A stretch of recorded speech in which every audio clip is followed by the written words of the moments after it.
Hello दोस्तों, स्वागत है आपका अपने YouTube चैनल डायमंड ज्ञान अड्डा में। और मैं अनुज आज फिर से जूनियर एडिट शिक्षक भर्ती का एक नया मॉक टेस्ट लेके आया हूं। और आज मॉक टेस्ट है 9। इससे पहले मैं 8 मॉक टेस्ट करा चुका हूं। तो आप सभी लोग इसी चैनल पर प्लेलिस्ट में जाके उन 8 मॉक टेस्टों को करिए और देखिए कितने नंबर आप ला पाते हैं। तो शुरुआत करते हैं आज के मॉक टेस्ट की। तो आज के मॉक टेस्ट का जो पहला क्वेश्चन है, उस आज के मॉक टेस्ट के पहले क्वेश्चन से शुरुआत करते हैं। और दोस्तों, एक आपको और गुड न्यूज बता दूं जो कि मैंने आपको डाल दी है, वो पैट से रिलेटेड है। पैट का भी आज एक नोटिफिकेशन आ चुका है और उस पैट में कब एग्जाम होगा, उसके कब से रजिस्ट्रेशन होंगे, पूरी फुल डिटेल में नॉलेज दी है। तो आप उस वीडियो को भी जाकर देख सकते हैं चैनल पर। तो देखिए, पहला क्वेश्चन ये है। पहला क्वेश्चन है कि पंचायती राज प्रणाली में पंचायत समिति, तो पंचायती राज प्रणाली में पंचायत समिति किस स्तर पर गठित की जाती है, बताइए। ग्राम स्तर पर, खंड जिसको कह सकते हो आप ब्लॉक, या फिर न्याय पंचायत स्तर पर, या जिला स्तर पर। तो किस स्तर पर ये पंचायती राज प्रणाली में पंचायत समिति का गठन किया जाता है? तो आपको अगर पता नहीं है तो मैं बता दूं, ये खंड या ब्लॉक स्तर पर पंचायती राज प्रणाली में पंचायत समिति का गठन किया जाता है। दूसरा क्वेश्चन और इम्पोर्टेंट क्वेश्चन है कि भारत में ये जो दल बदल अधिनियम कब पारित किया गया? 1985 में, 1990 में, 1975 में, 1982 में। तो पंचायत जो दल बदल कानून है, इस दल बदल कानून को मैं ऑप्शन बता रहा हूं आपको। तो दूसरे का पहला ऑप्शन सही है, 1985 में।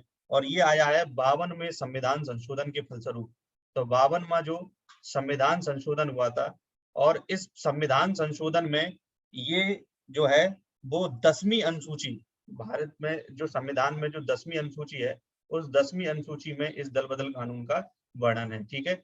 नेक्स्ट अगला क्वेश्चन है कि भारतीय संविधान में किस अनुच्छेद के तहत संशोधन किया जाता है? और बहुत अच्छा क्वेश्चन कि किस अनुच्छेद के फलस्वरूप संविधान में संशोधन कर सकते हो? अनुच्छेद 365, अनुच्छेद 380, अनुच्छेद 268 या अनुच्छेद 368। तो अनुच्छेद 368 के फलस्वरूप भारतीय संविधान में क्या किया जा सकता है? संशोधन किया जा सकता है। ठीक है। और भारतीय संविधान में संशोधन जो है वो विधेयक संसद के दोनों सदनों में अलग अलग विशेष बहुमत से पारित होना चाहिए, राज्यसभा में भी और लोकसभा में भी। लोकसभा और राज्यसभा दोनों में ये पारित होना चाहिए, तभी ये जो है उसमें संविधान में संशोधन किया जा सकता है अनुच्छेद 368 के फलस्वरूप। नेक्स्ट अगला क्वेश्चन है कि भारत के मुख्य निर्वाचन आयुक्त की पदावधि की उम्र सीमा कितनी होती है, बताइए। 60 वर्ष, 62 वर्ष, 65 वर्ष या 70 वर्ष। तो कितने वर्ष होती है भारत के मुख्य निर्वाचन आयुक्त की पदावधि? तो आपको बता दें, इनकी पदावधि 6 वर्ष या फिर कह सकते हैं आप 65 वर्ष। 6 वर्ष या 65 वर्ष, जो भी पहले हो जाए, जो पहले हो जाते हैं। ठीक है, जो पहले हो जाए। ठीक। और भारत का जो निर्वाचन आयुक्त है, इसके बारे में आपको थोड़ी सी जानकारी ये भी दे दें कि ये जो है वो सर्वोच्च न्यायालय के न्यायाधीशों के समकक्ष होता है। निर्वाचन आयुक्त जो होता है वो सर्वोच्च न्यायालय के न्यायाधीशों के समकक्ष होता है।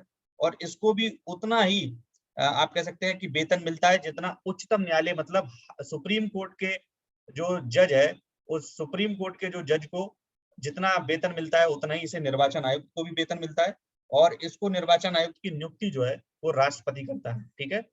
इसके बाद अगला नेक्स्ट क्वेश्चन है कि कौन सी संस्था संवैधानिक नहीं है? मतलब जो संविधान जब बना था तब उसका निर्माण नहीं हुआ। मानवाधिकार, राज्य वित्त आयोग, राज्य निर्वाचन आयोग या जिला पंचायत।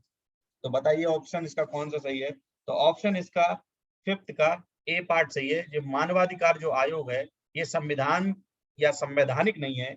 इसका प्रावधान जो हुआ है वो 1993 में। ठीक है, 1993 में 12 अक्टूबर, मतलब 12 अक्टूबर 1993 को इसका प्रावधान हुआ है। ठीक है, जो कि संवैधानिक संस्था नहीं है। ये मानवाधिकार संरक्षण अधिनियम आया था, उसके फलस्वरूप ये बनी है। ठीक।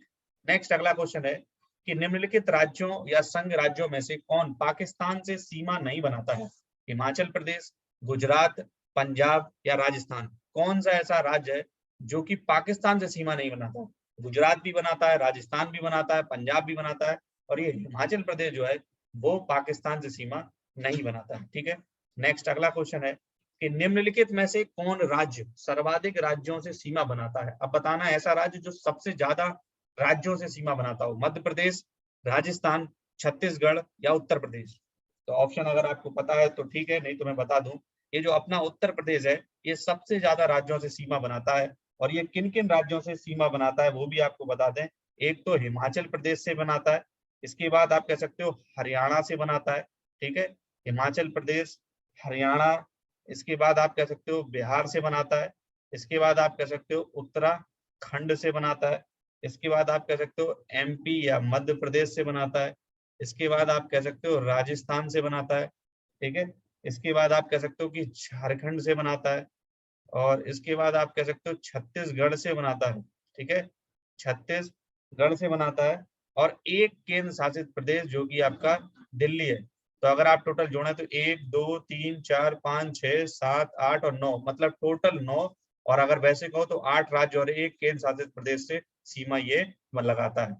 इसके बाद नेक्स्ट अगला क्वेश्चन है कि पुडुचेरी का विभाजन क्षेत्र किस राज्य में नहीं है, मतलब पुडुचेरी जो है वो किस राज्य में उसका विभाजन क्षेत्र नहीं है, तमिलनाडु में, तेलंगाना में, केरल में या आंध्र प्रदेश में।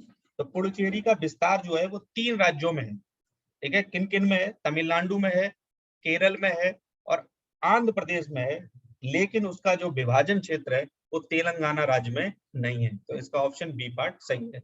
नेक्स्ट अगला क्वेश्चन है 9 कि गोविंद सागर झील, और अच्छी झील, इंपॉर्टेंट झील है, कि गोविंद सागर झील भारत के किस राज्य में स्थित है, उत्तर प्रदेश में, उत्तराखंड में, हिमाचल प्रदेश में या राजस्थान में। तो बताइए इसका ऑप्शन कौन सा सही है। इसका ऑप्शन सही है हिमाचल प्रदेश में ये गोविंद सागर झील स्थित है। और ये हिमाचल प्रदेश में किस नदी पर स्थित है, ये भी क्वेश्चन पूछ लिया जाता है।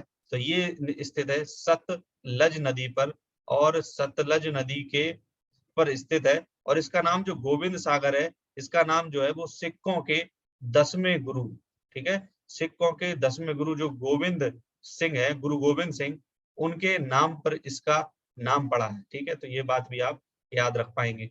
नेक्स्ट अगला क्वेश्चन है और इम्पोर्टेंट क्वेश्चन है कि सविनय अवज्ञा आंदोलन के समय महात्मा गांधी ने कौन सा सत्याग्रह शुरू किया था। तो बताइए सविनय अवज्ञा आंदोलन के समय महात्मा गांधी ने कौन सा सत्याग्रह शुरू किया था, नमक सत्याग्रह, किसान सत्याग्रह, बारदौली सत्याग्रह या भूदान सत्याग्रह। तो इसका 10वें का ऑप्शन सही है, नमक सत्याग्रह सविनय अवज्ञा आंदोलन के समय महात्मा गांधी ने शुरू किया था। और ये सविनय अवज्ञा आंदोलन जो शुरू हुआ था, ये शुरू हुआ था 6 अप्रैल 1930 को ये प्रारंभ हुआ था। और गांधी जी ने 12 मार्च 1930 से 5 अप्रैल 1930 तक नमक सत्याग्रह, या जिसको कह सकते हो आप नमक कानून, ठीक है, नमक कानून या नमक सत्याग्रह का उल्लंघन हेतु ये जो है दांडी यात्रा चलाई थी। इन्होंने क्या चलाई थी, दांडी मार्च या दांडी यात्रा की थी, ठीक। इसके बाद नेक्स्ट अगला क्वेश्चन है कि नर्मदा बचाओ आंदोलन, अच्छा क्वेश्चन है, नर्मदा बचाओ आंदोलन से निम्नलिखित में से कौन संबंधित है, पी हेगड़े, सुंदरलाल बहुगुणा, मेधा पाटकर या सालेम अली। तो आपको ऑप्शन पता होगा कि नर्मदा बचाओ आंदोलन से पर्यावरण कार्यकर्त्री ये जो मेधा पाटकर हैं वो संबंधित हैं। और ये जो पी हेडगे जो है ये एपीको आंदोलन से संबंधित है, ठीक है, ये भी पर्यावरण से ही संबंधित आंदोलन है समस्त, और एपीको आंदोलन से संबंधित हैं। और सुंदरलाल बहुगुणा, अभी आपको पता होगा इनका हाल ही में निधन भी हो गया, और ये इन्होंने बहुत ही अच्छा योगदान दिया है। और सालेम अली जो है ये जो है वो पक्षी वैज्ञानिक है, ये पक्षी वैज्ञानिक के रूप में भी जाने जाते हैं सालेम अली, ठीक। इसके बाद नेक्स्ट अगला क्वेश्चन है कि विश्व वानिकी दिवस कब मनाया जाता है, बताइए 16 सितंबर, 21 मार्च, 5 जून या 31 मई। कब मनाते हैं विश्व वानिकी दिवस। तो प्रतिवर्ष ये मनाया जाता है 21 मार्च को मनाया जाता है, और 5 जून को तो पर्यावरण दिवस मनाते हैं। कौन सा दिवस मनाते हैं, पर्यावरण दिवस मनाते हैं। इसके बाद 16 सितंबर को आप कह सकते हो ओजोन दिवस मनाते हैं, और 31 मई को आप कह सकते हो कि विश्व तंबाकू निषेध दिवस मनाते हैं, विश्व तंबाकू निषेध या उन्मूलन दिवस कह सकते हो आप, उन्मूलन या निरोध दिवस कह सकते हो आप, ठीक है। तो ध्यान रखेंगे विश्व वानिकी दिवस 21 मार्च को मनाया जाता है। अगला नेक्स्ट क्वेश्चन है कि ऋग्वेद है स्रोतों का संकलन है, कथाओं का संकलन है, शब्दों का संकलन है या युद्ध का संकलन है। तो आपको पता है कि हमारे 4 वेद हैं, उन 4 वेदों में से एक ऋग्वेद है। तो इस ऋग्वेद में किसका संकलन है, तो ऋग्वेद एक तो सबसे प्राचीन वेद है, सबको पता है कि ये सबसे प्राचीन वेद है, ठीक है, ये सबसे प्राचीन वेद है। और इसमें किसका संकलन है, इसमें स्रोतों का संकलन है। और वेदों की संख्या आपको पता होगी, वेद 4 हैं और उपनिषद जो है, उपनिषदों की संख्या जो है वो 108 है, ठीक। नेक्स्ट अगला क्वेश्चन है कि निम्नलिखित में से किस राजवंश के अभिलेख से इस परंपरा का समर्थन होता है कि लुम्बिनी शाक्य मुनि बुद्ध का जन्म स्थान था। बताइए, मौर्य, शुंग, सातवाहन या कुषाण। तो ऑप्शन इसका सही है 14 का ए पार्ट। जो मौर्य वंशीय शासक थे, और मौर्य वंशीय शासक अशोक के जो रुम्नी देही अभिलेख से सूचना मिलती है कि ये जो शाक्य मुनि जो है बुद्ध का जन्म स्थान था, ठीक। नेक्स्ट अगला क्वेश्चन है कि निम्नलिखित में से किस प्रथा की शुरुआत राजपूतों के समय में हुई, सती प्रथा, बाल विवाह या जौहर प्रथा। तो कौन सी प्रथा का जो शुरुआत है वो राजपूतों के समय में हुई है, तो इसका ऑप्शन सही है, जौहर प्रथा का जो है शुरुआत राजपूतों के समय में हुई है। और मैं बता दूं ये जौहर प्रथा क्या है, राजपूतों द्वारा मुस्लिम आक्रमणकारियों से स्त्रियों की रक्षा के लिए जौहर प्रथा का प्रचलन हुआ। और इसमें सभी राजपूत पुरुषों के युद्ध में मारे जाने के पश्चात किले की सभी स्त्रियां सामूहिक रूप से चिता में कूदकर अपनी जान दे देती थी। तो ये जो है जौहर प्रथा कहलाती थी, ठीक है। नेक्स्ट अगला क्वेश्चन है कि औरंगजेब की मृत्यु के समय जो मराठा नेतृत्व किसके हाथों में चला गया था, संभाजी के नेतृत्व में, राजा राम के नेतृत्व में, जीजाबाई के नेतृत्व में या ताराबाई के नेतृत्व में। तो 16 का डी पार्ट सही है, मतलब 16 का डी पार्ट, ताराबाई के नेतृत्व में औरंगजेब की मृत्यु के बाद मराठा साम्राज्य चला गया था, ठीक। इसके बाद नेक्स्ट अगला क्वेश्चन है कि ब्रिटिश भारत की राजधानी का कलकत्ता से दिल्ली स्थानांतरण किसके काल में क्रियान्वित हुआ, लॉर्ड मिंटो के काल में, लॉर्ड हार्डिंग के काल में, लॉर्ड चेम्सफोर्ड के काल में या लॉर्ड रीडिंग के काल में। बताइए कौन सा गवर्नर जनरल है जिसके काल में राजधानी कलकत्ता से दिल्ली स्थानांतरित हो गई थी। तो ऑप्शन इसका 17 का बी पार्ट सही है, लॉर्ड हार्डिंग के कार्यकाल में जो राजधानी है वो दिल्ली, कलकत्ता से दिल्ली क्रियान्वित हुई। इसके बाद नेक्स्ट अगला क्वेश्चन है कि रॉलेट एक्ट किस वायसराय के काल में पारित हुआ था। बताइए किस वायसराय के काल में पारित हुआ, Lord Hardinge second, Lord reading, Lord Chelmsford या लॉर्ड मिंटो। तो बताइए ऑप्शन इसका कौन सा सही है, तो इसका सही है चेम्सफोर्ड। लॉर्ड चेम्सफोर्ड के समय में जो वायसराय थे उसके समय में ये रॉलेट एक्ट जो है वो पारित हुआ था। और आपको पता भी होगा कि 1916 से 1921 के मध्य ये चेम्सफोर्ड जो है इनका कार्यकाल रहा है। और इसी में कार्यकाल में 1919 में ये रॉलेट एक्ट, जैसे काला कानून भी कहते हैं, वो पारित हुआ, ठीक है। नेक्स्ट अगला क्वेश्चन विज्ञान का है, गुरुत्वाकर्षण के सार्वभौमिक नियम का प्रतिपादन किसने किया, न्यूटन ने किया, गैलीलियो ने किया है, कॉपरनिकस ने किया है या आइंस्टाइन ने किया है। बताइए इसका ऑप्शन क्या सही है। तो 19 का ए पॉइंट सही है कि न्यूटन ने गुरुत्वाकर्षण के सार्वभौमिक, गुरुत्वाकर्षण का नियम ही न्यूटन ने दिया है, तो गुरुत्वाकर्षण के सार्वभौमिक नियम का प्रतिपादन भी न्यूटन ने ही किया है, ठीक है। इसके बाद नेक्स्ट अगला क्वेश्चन है कि निम्नलिखित में से किसके लिए माध्यम आवश्यक नहीं है, विकिरण के लिए, संवहन के लिए, चालन के लिए या कोई नहीं। किसके लिए माध्यम की जरूरत नहीं पड़ती, तो विकिरण द्वारा ऊर्जा के स्थानांतरण के लिए किसी माध्यम जैसे वायु अथवा जल की आवश्यकता नहीं होती है। तो विकिरण में ऑप्शन सही है ए पार्ट, ए में विकिरण में माध्यम की आवश्यकता नहीं पड़ती, ठीक। इसके बाद नेक्स्ट अगला क्वेश्चन है, भारतीय संविधान में समानता का अधिकार 5 अनुच्छेदों द्वारा स्वीकृत है, वे कहां से कहां तक है समानता का अधिकार, अनुच्छेद 13 से 15 में, अनुच्छेद 14 से 18 में, अनुच्छेद 15 से 19 में या अनुच्छेद 16 से 20 में। तो आपको बता दें इसका ऑप्शन जो है वो बी पार्ट सही है, अनुच्छेद 14 से 18 में समानता का अधिकार का वर्णन है, ठीक है। समानता के अधिकार का वर्णन कितने में, 14 से 18 में। इसके बाद नेक्स्ट अगला क्वेश्चन है कि निम्नलिखित में से कौन जल से हल्का है, एल्यूमिनियम है, सोडियम है, मैग्नीशियम है या मैग्नीज है। बताइए जो जल से भी हल्का हो। तो 22 का ऑप्शन सही है, सोडियम जो है वो जल से भी हल्का है। और इसके अगर आपेक्षिक घनत्व की बात करें तो इसका आपेक्षिक घनत्व 0.97 होता है, ठीक है, इसलिए जल से भी हल्का है। इसके बाद अगला क्वेश्चन है कि लाल रक्त कणिकाएं मुख्यतः बनती हैं किसमें बनती हैं, यकृत में, गुर्दे में, हृदय में या अस्थि मज्जा में। तो आपको पता होगा कि जो लाल रक्त कणिकाएं जिनको बोलते हो आरबीसी जो बोलते हो आप, तो ये मुख्यतः किस में बनती है? तो आरबीसी जो होती हैं उन मुख्यतः उनका निर्माण जो होता है वो अस्थि मज्जा में होता है। ठीक है, अस्थि मज्जा में होता है। नेक्स्ट अगला क्वेश्चन है, निम्नलिखित में से कौन सा रोग एक वायरस द्वारा होता है? जो एक वायरस द्वारा होता है वो डिप्थीरिया, मलेरिया, हैजा या हेपेटाइटिस। बताइए कौन सा रोग है जो कि वायरस द्वारा होता है?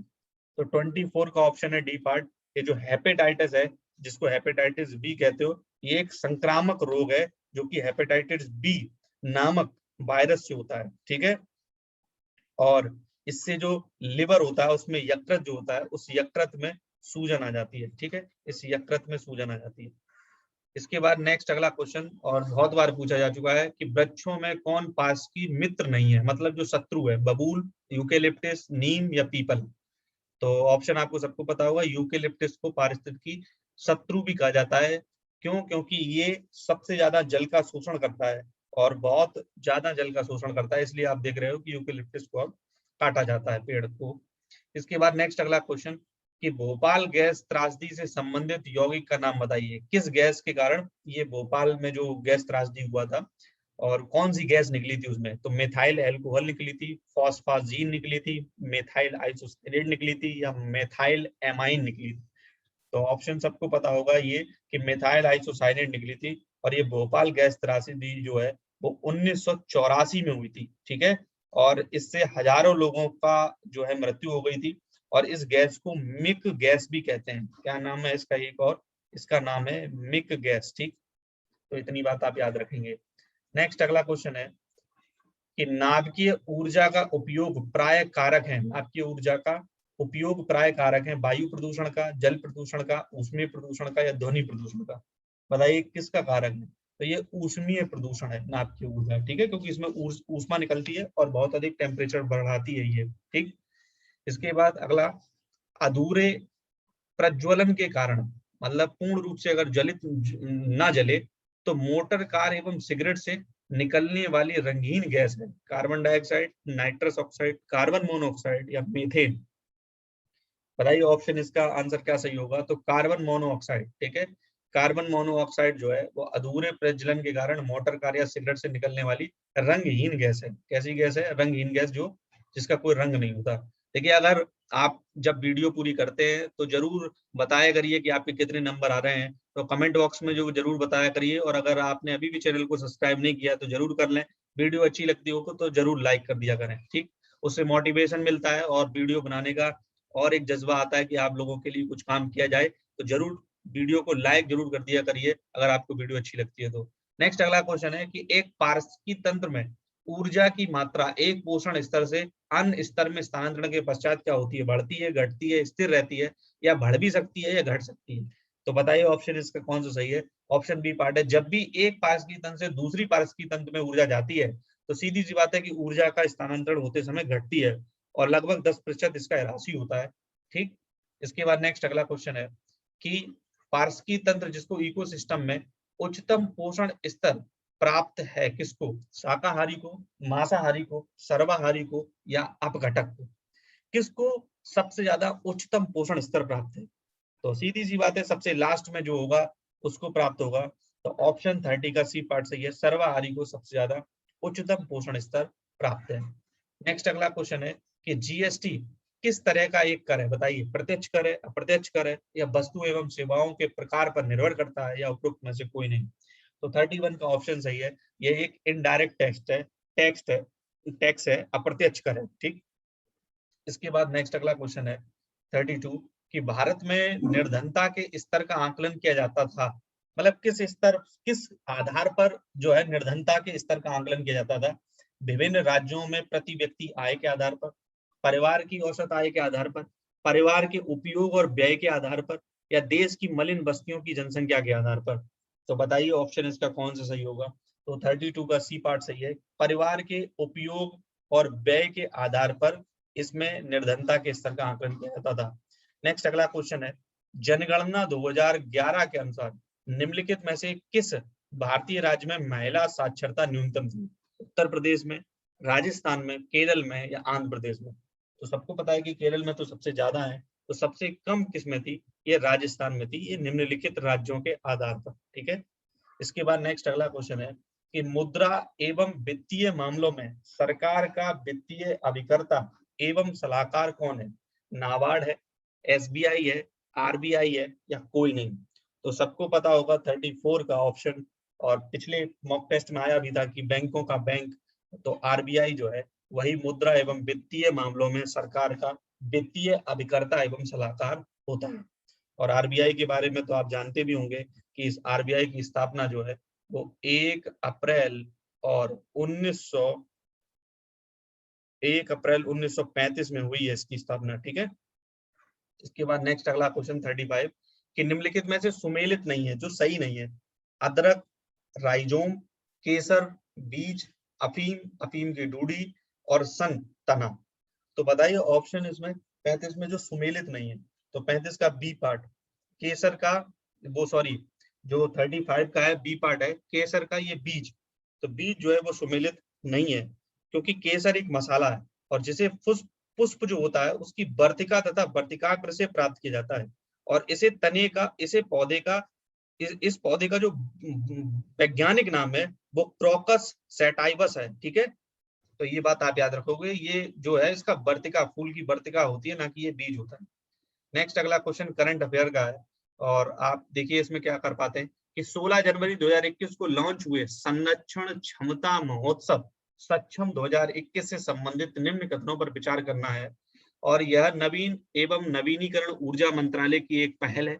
महीने भर चलने वाला यह अभियान पेट्रोलियम संरक्षण अनुसंधान एसोसिएशन द्वारा लॉन्च किया गया है, या इसका उद्देश्य उपभोक्ताओं को स्वच्छ ईंधनों की तरफ प्रेरित करना है। तो बताइए कौन सा ऑप्शन सही है, तीनों सही हैं, या पहला दूसरा सही है, या दूसरा तीसरा सही है? जो भी आपको जानकारी हो उसके आधार पर आप बताइए। क्वेश्चन आपको इस प्रकार से है, क्वेश्चन आपको दिख रहा होगा। 36 का ऑप्शन मैं बता दूं तो 36 का ऑप्शन बी पार्ट सही है कि सेकंड और थर्ड इसके सही है और फर्स्ट इसका गलत है। ठीक, नेक्स्ट अगला क्वेश्चन है कि 17 जनवरी 2021 को प्रसिद्ध जो शास्त्रीय गायक और संगीतकार उस्ताद गुलाम मुस्तफा खान का निधन हो गया, और उन्हें किस वर्ष पद्म विभूषण से सम्मानित किया गया था? तो क्वेश्चन बहुत डीप में पूछा गया है। ऑप्शन आपको दिए हैं 2015 में, 12 में, 9 में, 18 में। तो आंसर बताना है आपको। तो आंसर 37 का जो है डी पार्ट सही है, 18 में इन्हें पद्म विभूषण से सम्मानित किया गया। नेक्स्ट अगला क्वेश्चन है 38 कि 9 जनवरी 2021 को जो 16वां प्रवासी भारतीय दिवस सम्मेलन को आभासी प्रारूप में आयोजित किया गया, इससे संबंधित सही कथन पर विचार कीजिए। इस बार सूरीनाम के राष्ट्रपति चंद्रिका प्रसाद संतोखी इस सम्मेलन के मुख्य अतिथि रहे। इस सम्मेलन का मुख्य विषय प्रदूषण कम करने भारत में योगदान था, या इस सम्मेलन के समापन सत्र में 5 प्रवासी भारतीयों को प्रवासी भारतीय सम्मान पुरस्कार दिया गया, या इनमें से कोई नहीं? बताइए इसका ऑप्शन कौन सा? इसमें ये पूछा गया सही कथन पर विचार करना है, तो इनमें से पहला ऑप्शन या पहला कथन सही है कि इस बार जो है वो सूरीनाम के राष्ट्रपति चंद्रिका प्रसाद संतोखी जो है इस सम्मेलन के मुख्य अतिथि रहे। ठीक, नेक्स्ट अगला क्वेश्चन है कि निर्माणाधीन त्रिपुरा बांग्लादेश मैत्री सेतु किस नदी पर स्थित है? फेनी नदी पर, मानस नदी पर, ब्रह्मपुत्र नदी पर, या पद्मा नदी पर? तो बताइए ऑप्शन 39 का ए पार्ट सही है, फेनी नदी पर ये जो है वो निर्माणाधीन जो मैत्री सेतु बनना है वो स्थित है। ठीक, इसके बाद क्वेश्चन नंबर 40 कि 16 जनवरी 2021 को किस राज्य में वन स्कूल वन आईएएस योजना शुरू की गई है? तमिलनाडु में, केरल में, आंध्र प्रदेश में, या तेलंगाना में? और बहुत हाईलाइटेड भी रही थी ये, तो ये तेलंगाना में ये शुरुआत हुई है कि वन स्कूल वन आईएएस। इसके बाद क्वेश्चन नंबर 41 15 से 17 जनवरी 2021 के मध्य बिहार में प्रथम राज्य पक्षी महोत्सव कलरव का आयोजन किस अभ्यारण्य में किया गया? गौतम बुद्ध पक्षी अभ्यारण्य, नागी नकटी पक्षी अभ्यारण्य, काबर झील पक्षी विहार, या कुशेश्वर आस्थान पक्षी अभ्यारण्य? तो बताइए ऑप्शन इसका कौन सा सही होगा? तो इन्होंने जो कलरव का महोत्सव का आयोजन हुआ है, ये कलरव का आयोजन जो है वो नागी नकटी पक्षी अभ्यारण्य में हुआ है बिहार के। ठीक, नेक्स्ट अब कुछ रीजनिंग के क्वेश्चन है कि दिए गए विकल्पों में से जो संबंधित शब्द को चुनना है आपको। जैसे नाटक अभिनेता करता है, तो संगीत की गोष्ठी, तो संगीत की गोष्ठी के लिए कौन होगा? सुरीलापन, संगीतज्ञ, पियानो या आघात। तो ऑप्शन इसका सही है कि जिस प्रकार बिना अभिनेता के नाटक का मंचन नहीं हो सकता, उसी प्रकार बिना संगीतज्ञ के, ठीक है, संगीत की गोष्ठी का आयोजन नहीं हो सकता। ठीक, इसके बाद नेक्स्ट अगला क्वेश्चन है कि ये कोडिंग डिकोडिंग का है कि मैच को इस तरीके से लिखा गया है। इसके बाद बोर्ड को इन्होंने कह दिया है कि इस तरीके से लिखा गया है, तो प्रिंट को बताना है किस तरीके से लिखा गया है। तो आप मैच में देखो तो m से n जा रहे हो, तो m से अगर n जा रहे हो तो क्या हो रहा है? +1 हो रहा है। इसके बाद a से क्या हो रहा है? प्लस माइनस के 2 हो रहा है, ठीक है, माइनस के 2 हो रहा है। फिर t से आप जा रहे हो w तक, तो t से w पे क्या हो रहा है? +3 हो रहा है। फिर c पर जा रहे हो, -4 हो रहा है। फिर क्या हो रहा है? +5। मतलब एक बढ़ रहा है तो दो घट रहे हैं। ठीक, इसके बाद बोर्ड में अगर इस तरीके से आप जा रहे हो तो यही आपके बोर्ड में भी हो रहा है। तो ठीक है, तो प्रिंट में भी आप करिए, तो +1 करिए, तो p के बाद क्या हो जाएगा? q हो जाएगा। r में क्या करिए? 2 घटा दीजिए, तो r में 2 घटा दोगे तो आप क्या बन जाओगे? फिर p बन जाओगे। ठीक है, तो QP LJ/, देखिए ऑप्शन कौन सा सही है? QP LJ/D ऑप्शन सही है। ठीक, अब खुद से भी कोशिश करिए और तब आपको अच्छे से समझ में आ जाएगा। इसके बाद दिए गए विकल्पों में से जो विषम युग्म है उसको चुनना है। प्रसूति विशेषज्ञ, पाद विशेषज्ञ, फुस रोग विशेषज्ञ या कृत्रिम अस्त्र प्रोस्टेस्ट विशेषज्ञ। तो आपको समझ में आ गया होगा कि कुछ तो शरीर से संबंधित ये डॉक्टर्स है और एक जो है पाद विशेषज्ञ जो है वो अलग है। तो इसका मतलब इसका क्वेश्चन का जो 44 है वो 44 का डी पार्ट इसका क्वेश्चन जो है वो भिन्न है, कृत्रिम अंग विशेषज्ञ। ठीक, इसके बाद नेक्स्ट अगला क्वेश्चन है 45 कि दिए गए जो मंकी है उस मंकी को इस तरीके से लिखा गया है, तो टाइगर को बताना है तो किस तरीके से लिखा गया है। तो आप इसमें वही कोडिंग डिकोडिंग का काम करिए। आप देख पा रहे हो कि इसमें हो क्या रहा है। इसमें लास्ट से देखो, अगर एम के बाद और इसका लास्ट और इधर का लास्ट, तो एक घट रहा है। ठीक है, ओ के बाद अगर देखोगे तो ओ में भी -1 हो रहा है। तो यहाँ से टी के बाद जो लास्ट का होगा उसमें -1 हो रहा होगा। तो यहाँ से अगर शुरुआत होगी तो ये एस हो जाएगा, ये एच हो जाएगा, ये एफ हो जाएगा, ये डी हो जाएगा, ये क्यू हो जाएगा। तो आप ये देख सकते हो कि Q D F H S, तो डी बी पार्ट सही। ठीक है, इसके बाद नेक्स्ट अगला क्वेश्चन है कि हरि को याद है कि उसके पिता का जन्मदिन 13 और 16 जून के बीच में पड़ता है। मतलब हरि जानता है कि उसके पिता का जन्मदिन या तो 13 और 16 के बीच में है, तो इसका मतलब या तो 14 को है या 15 जून को। ठीक, ये बात कंफर्म हो गई। जबकि उसकी बहन को याद पड़ता है कि उसके पिता का जन्मदिन 14 और 18 जून के बीच पड़ता है। तो अगर 14 और 18 जून के बीच पड़ता है तो इसका मतलब या तो 15 को होगा या 16 को होगा या 17 को होगा। ठीक है, उनके पिता का जन्मदिन किस दिन होगा जिस पर दोनों सहमत हो? तो फिर तो एक ही डेट बची है। बताइए ऑप्शन कौन सा सही होगा? 14, 15, 16 या 17। तो 46 का आपको सीधे सीधे ध्यान में आ गया होगा, भाई एक ही नंबर बच रहा है, या तो इसमें भी 15 है, इसमें भी 15 कॉमन है, तो फिर 15 जून को ही उनका जन्मदिन होगा। ठीक, क्वेश्चन इतना बड़ा लिखा है लेकिन आंसर आप समझ पा रहे हो, अगर समझ पाए तो बहुत छोटा है। कथन निष्कर्ष का क्वेश्चन है कि सभी दार्शनिक पुरुष होते हैं और सुकरात दार्शनिक था। मतलब जितने भी दार्शनिक हैं वो सभी पुरुष हैं और सुकरात एक दार्शनिक था। तो बताइए सुकरात पुरुष था, निष्कर्ष है। तो ये तो सुकरात पुरुष था और महिलाएं दार्शनिक नहीं होती।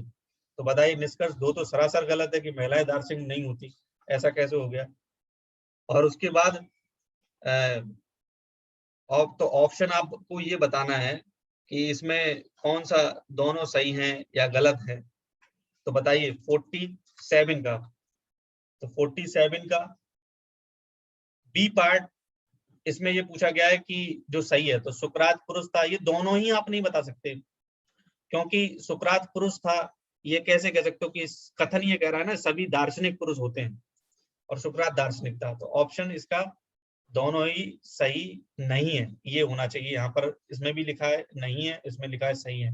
ठीक है, तो सी पार्ट सही है।